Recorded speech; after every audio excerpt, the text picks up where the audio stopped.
nós temos a participação de pessoas idosas nesse curso específico que a gente ofereceu.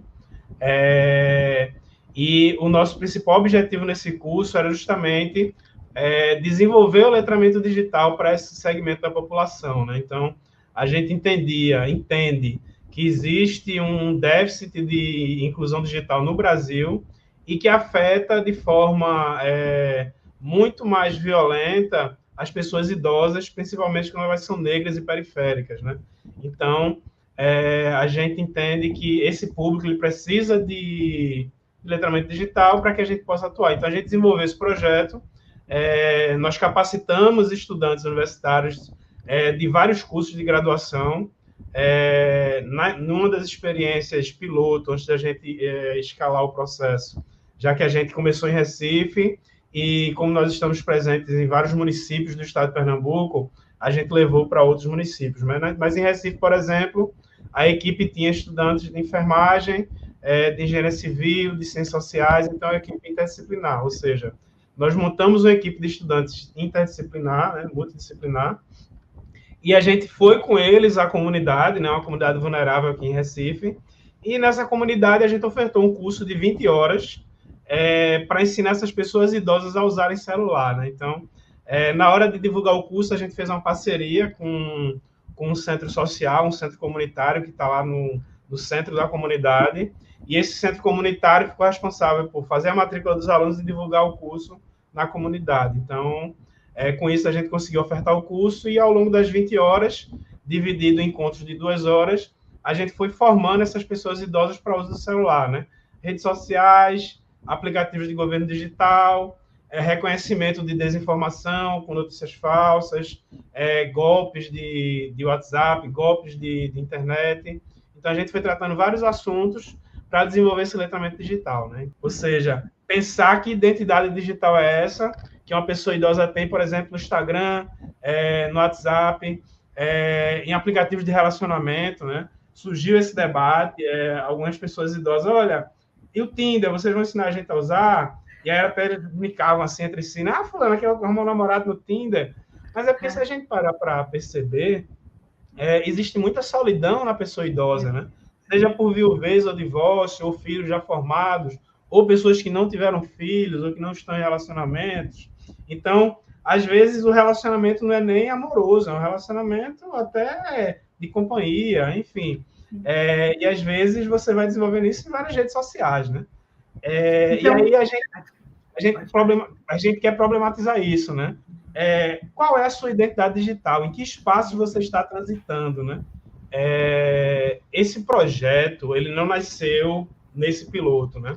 A Universidade de Pernambuco, ela tem alguns projetos de inclusão digital já há algum tempo, e esse projeto, o primeiro projeto de letramento digital que a gente tem na Universidade de Pernambuco é antes da pandemia, e aí a professora Fábia e Claudinale, que eram do centro que ensina a FENSG, né, que é a nossa Faculdade Nossa Senhora das Graças, que tem um curso de enfermagem, elas viam que os idosos que participavam dos hospitais, nós temos 3 hospitais universitários, eles tinham dificuldade de marcação de consulta pelo WhatsApp, de fazer alguns procedimentos digitais. Então, elas criaram um curso idoso digital para ensinar o idoso a usar computador, mandar um e-mail para o centro de ouvidoria, para mandar um e-mail marcando consulta, mandar um documento de um exame. Então, elas têm essa necessidade. E o que foi que a gente fez? Como eu atuo também na Pró-Reitoria de Extensão e Cultura da UPE, a PROEC, né? A gente viu que esse projeto ele atendia um potencial de atender um problema da sociedade, né? Então, a gente criou um estudo sobre o projeto e a gente desenvolveu uma cartilha de extensão. Só que essa cartilha, a gente já direcionou ela para tecnologia mobile, né? Ou seja, para os smartphones. Uhum. Então, a gente, antes de executar o piloto, a gente já tinha criado uma cartilha para que extensionistas que quisessem fazer inclusão digital pudessem mobilizar, certo? Uhum. Então, a gente já criou essa primeira versão em 2022, certo? A gente não tinha antecipado na primeira cartilha que essas pessoas queriam comprar coisas na internet. As pessoas idosas não conseguem fazer compras na internet. Então, elas ficam restritas às lojas físicas. E a gente sabe, eu sou um comprador ávido pela internet, que sempre é mais barato na internet, né? Então, quando as meninas e os jovens foram para o campo e fizeram o primeiro encontro, surgiu a necessidade de ter um encontro sobre compras online. E aí, o que foi que os meninos me relataram dessa coisa, isso marcou muito. Uma senhora que ela aprendeu a baixar o aplicativo de compras, né? O que foi que a gente pontuou? Olha, sempre que for fazer compra online, dê preferência a lojas conhecidas, de preferência que tenha um aplicativo na loja do celular, que aí você baixa o aplicativo e faz uma compra mais segura, e vai ensinando, elas foram criando, elas criaram esse tópico da cartilha, tanto que entrou na segunda cartilha. E aí, gente, uma idosa comprou um sapato na internet, na Shopee, e um sapato de 20 e poucos reais, e foi usar no dia do último encontro de aula, quando a gente entregou os certificados delas. E ela postava o pé assim para cima, e dizia, ó, gente, sapato que eu comprei durante a aula. E aí foi muito engraçado que, realmente, durante a atividade prática, ela comprou o sapato. Então, é uma experiência prática que parece uma coisa fútil de comprar um sapato barato, de baixo custo na Shopee, né, que é uma loja de coisas importadas, mas que era um processo que estava inacessível para essas pessoas e que agora elas puderam fazer com segurança. Por quê? Talvez o nosso maior ganho de aprendizagem para essas pessoas, o que todas indicam, é a perda do medo. Elas indicam que elas perdem o medo de se aventurar na cultura digital. Então, com isso, elas conseguem fazer uma compra online, porque algumas até já tinham relatado que foram vítimas de golpes em compras online, que entrou no site, pediu para o filho gerar o boleto Pix, pagou quando viu, era um site fraudulento, né? Então, os nossos estudantes ensinam a questão de segurança, então isso é bem interessante. Então, tudo vai se adensando e vai criando um conteúdo muito vasto para a gente abordar com essas pessoas. E aí, eu tenho um colega, que é um gestor público, Cláudio Nascimento, que ele fala o seguinte, né? Olha, a cidade tem que ser inteligente, mas as pessoas vêm primeiro. Então, antes da gente conectar os bits e bytes na cidade, a gente tem que incluir as pessoas. Não adianta de nada o centro estar conectado e as periferias desconectadas no apagão digital. E é hoje que a gente percebe isso, né? Então, veja que o cenário da exclusão digital é uma ameaça em vários sentidos. Perceba que a inclusão digital é ferramenta. Ela não é atividade fim, é atividade meio. Sim, meio. Então, é uma de mediação de uso de serviços públicos, né? A gente já criou essa primeira versão em 2022, certo? Então, a gente teve a primeira versão da cartilha que já definia uma metodologia baseada em educação popular com Paulo Freire. A gente usou o Círculo de Cultura de Paulo Freire como base e a gente nomeou de Círculo de Cultura Digital, né? Já que a gente ia abordar a cultura digital durante as formações. E, a partir disso, a gente desenvolveu alguns conteúdos que poderiam ser abordados com objetivos de aprendizagem, né? E algumas metodologias indicadas. Mas o que é que a gente planejou? Que lá na ponta aplicadora, o professor e o estudante extensionista, eles teriam flexibilidade metodológica e de conteúdo para abordar a necessidade do campo, né? A necessidade de cada comunidade. Sim. Então, a gente criou uma cartilha que era mais um ponto de partida, não era uma receita de bolo, até porque a gente abre a cartilha com a citação de Paulo Freire, que ele fala isso, né? A gente rejeita fórmula pronta, a gente confia no povo e a gente entende que o conhecimento se constrói junto com o povo. Já para dar essa ideia de que sempre que a gente divulgar a cartilha, a gente diz, gente, essa cartilha aqui é um ponto de partida, não é o ponto de chegada. O ponto de chegada é com vocês. Que bacana. Então, a gente fez a primeira versão. Entre 2022 e 2023, a gente propôs um projeto, a FACEP, né, que é a nossa agência de financiamento de pesquisa e inovação do Estado de Pernambuco.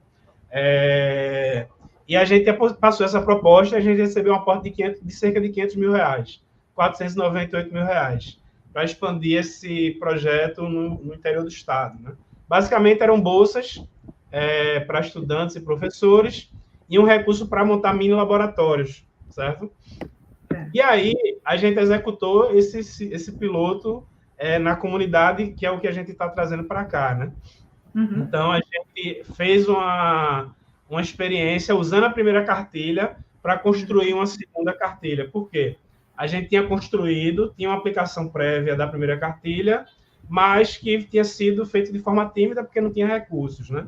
E aí, com o aporte da FACEP, a gente desenvolveu uma segunda versão e expandiu ela. Então, hoje está disponível na página da UPE a segunda versão, onde a gente sistematizou mais conteúdos que a gente não tinha antecipado na primeira versão, né? Então, a gente tem uma cartilha que ela direciona a atuação, mas não é a finalidade fechada, né? Sim.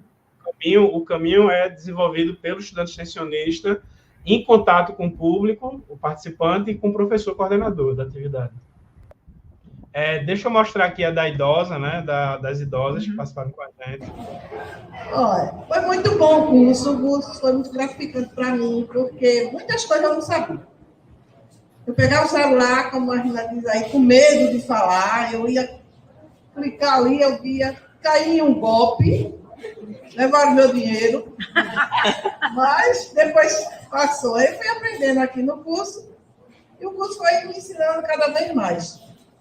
Aprendendo a pegar Uber, passar Pix, porque eu não sabia, e várias outras coisas que Instagram, Face, nada disso eu sabia estar mexendo. E agora melhorei bastante. Sou grata ao professor, amei eles todos.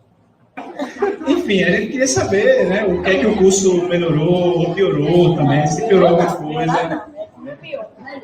O que é que melhorou, como foi a experiência? A experiência, eu já sabia de algumas coisas, né? Mas a história do cadeado. Essa história do cadeado é ótima, né? Antigamente era. Como a história do cadeado? Do cadeadinho, comprando fogo, a compra segura. Né? Nunca vai quando tiver a pé.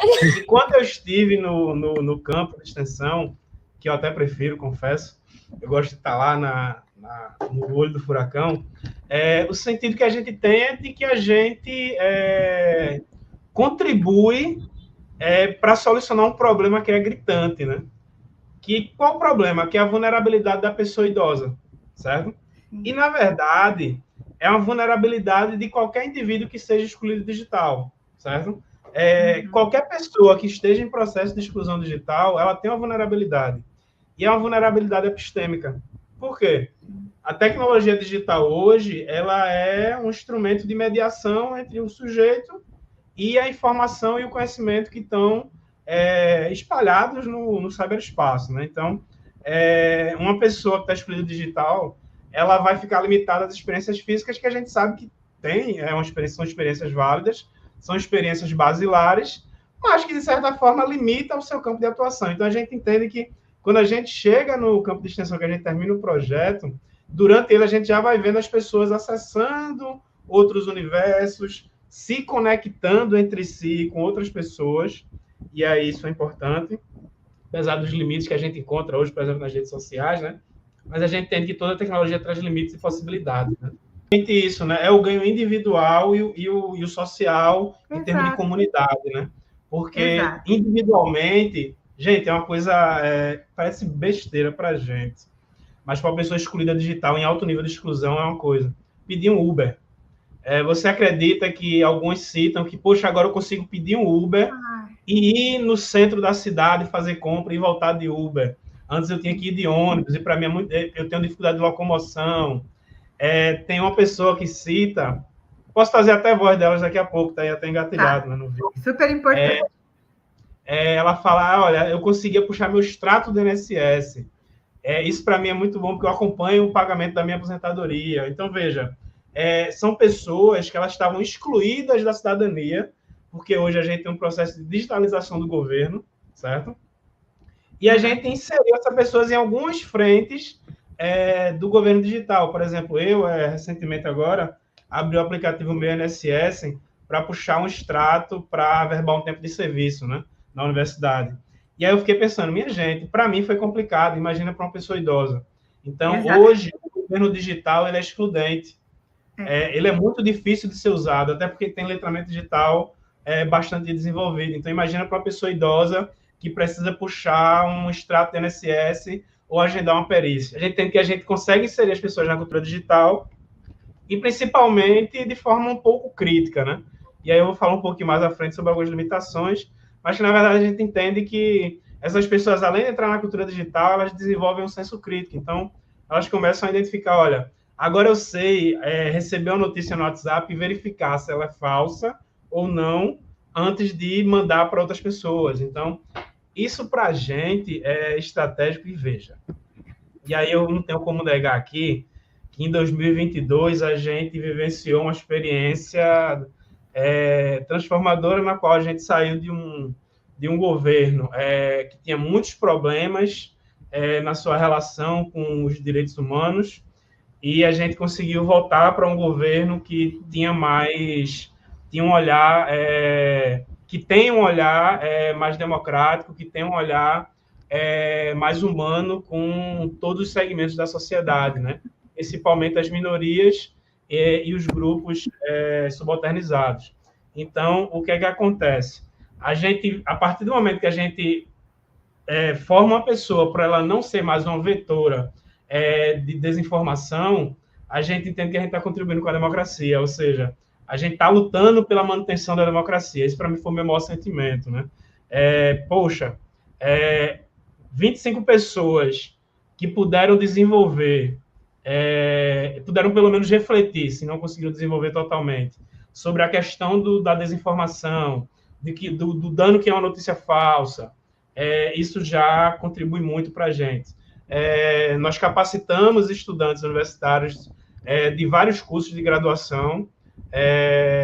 Numa das experiências piloto, antes da gente escalar o processo, já que a gente começou em Recife, e como nós estamos presentes em vários municípios do estado de Pernambuco, a gente levou para outros municípios.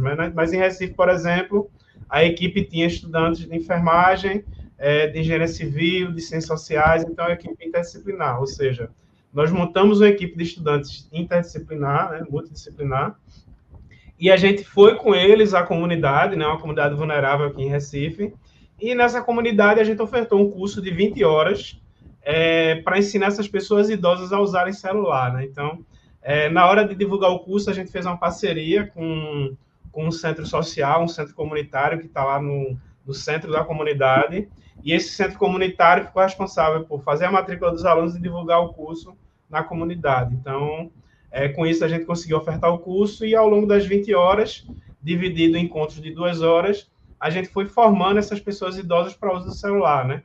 Redes sociais, aplicativos de governo digital. Uhum. Então, a gente fez uma experiência usando a primeira cartilha para construir uma segunda cartilha. Por quê? A gente tinha uma aplicação prévia da primeira cartilha, mas que tinha sido feito de forma tímida, porque não tinha recursos, né? E aí, com o aporte da FACEP, a gente desenvolveu uma segunda versão e expandiu ela. Então, hoje está disponível na página da UPE a segunda versão, onde a gente sistematizou mais conteúdos que a gente não tinha antecipado na primeira versão, né? Então, a gente tem uma cartilha que ela direciona a atuação, mas não é a finalidade fechada, né? Sim. O caminho é desenvolvido pelo estudante extensionista em contato com o público, o participante, e com o professor coordenador da atividade. A partir da aprendizagem, né, a partir das necessidades e do contexto do aprendiz, como é Paulo Freire. As idosas pontuam algumas aprendizagens que elas tiveram, né? E aqui, só o que vocês estão vendo aí, eu fui chamado para falar sobre essa experiência no fórum interno da UPE, de gestores da extensão universitária da UPE, e aí eu disse, não vou falar não, quem vai falar são as estudantes que participaram do projeto, né? Então, essas meninas eram minhas bolsistas, né? Rita e Débora, e elas fizeram essa fala, né? Paulo Freire, não poderia faltar, né? E nesse ciclo de cultura foi onde a gente buscou mais proximidade com as idosas para saber justamente quais as demandas, o que é que elas esperavam do curso de letramento, quais eram os medos e os anseios delas com o celular. Tinha muitas que tinham celular, tinham acesso à internet, mas tinham medo por causa de fraude. E foi bem legal vivenciar tudo isso com elas e ver o medo se perdendo e elas ganhando mais autonomia, desde postar uma foto no story até pedir um Uber. Tinha muitos que queriam aprender a pedir Uber sozinha. E foi muito bacana. As estudantes percebem também a aprendizagem acontecendo, né? E quando eu forço elas a fazer autoavaliação no questionário antes de entregar o certificado, elas refletem sobre a própria aprendizagem. Então, esse que é esse é o objetivo do projeto de extensão, né? Desenvolver um profissional melhor para a sociedade. Então, a gente acredita que a gente atingiu os 2 objetivos.